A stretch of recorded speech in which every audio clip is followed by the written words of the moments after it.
అండి, welcome back to my channel Sravani Kiran vlogs. అందరూ ఎలా ఉన్నారండి?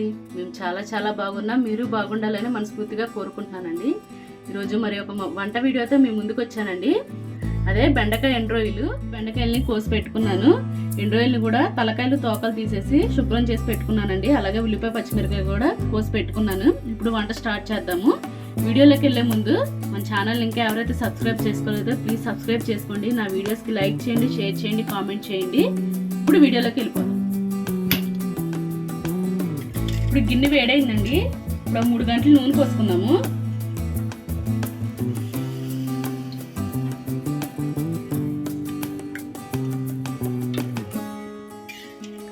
ఇప్పుడు రొయ్యల్ని కొంచెం ఫ్రై చేసుకుందామండి.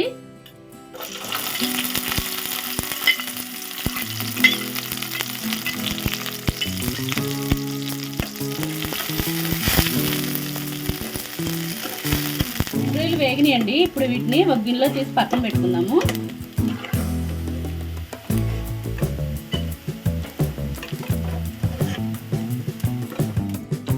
1 టీ స్పూన్ పోపు గింజలండి, కొంచెం కరివేపాకు,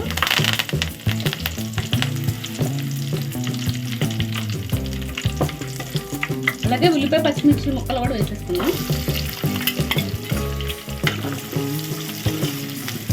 ఉల్లిపాయలు కొంచెం మెత్తపడేదాకా వేగనిద్దామండి.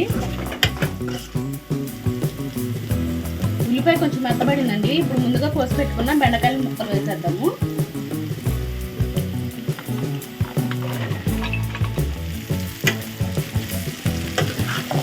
బాగా కలుపుకుందాము. కొంచెం సాల్ట్ కూడా వేసుకున్నాము. ఇక్కడ బాగా కలుపుకున్నామండి. బెండకాయ కొంచెం మెత్తపడేదాకా మూత పెట్టి మగ్గనిద్దాము.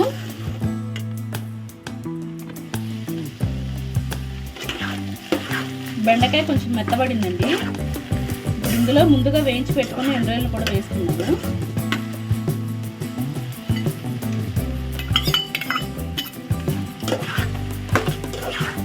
బాగా కలుపుకున్నాం కదా, కొంతసేపు మూత పెట్టి మగ్గనిద్దాము. బెండకాయలు ఎండ్రాయిలు బాగా మగ్గినాయండి. ఇందులో ఒక 4 మీడియం సైజు టమాటాలను ముక్కలుగా కోసుకున్నాను. ఇప్పుడు వీటిని కూడా వేసేస్తున్నాము.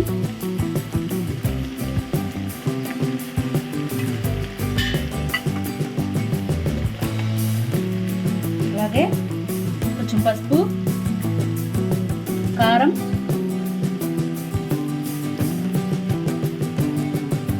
కొంచెం సాల్ట్. ఇప్పుడు మూత పెట్టి మగ్గనిద్దాము.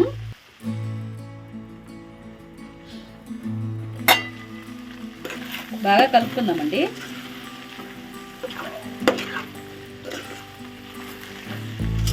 టమాటా, కారం, పసుపు పచ్చివాసన పోయి టమాటా కూడా మగ్గేదాకా ఇంకొంచెంసేపు మగ్గనిద్దాము.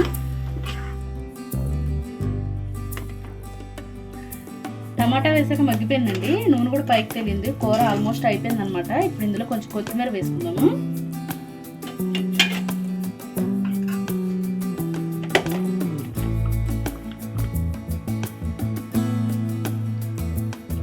కొత్తిమీర వేసాం కదండి. ఒక 2 నిమిషాల నుంచి స్టవ్ ఆఫ్ చేసుకుంటే ఎంతో సింపుల్గా టేస్టీగా బెండకాయ ఎండ్రాయిల్ కర్రీ రెడీ అండి.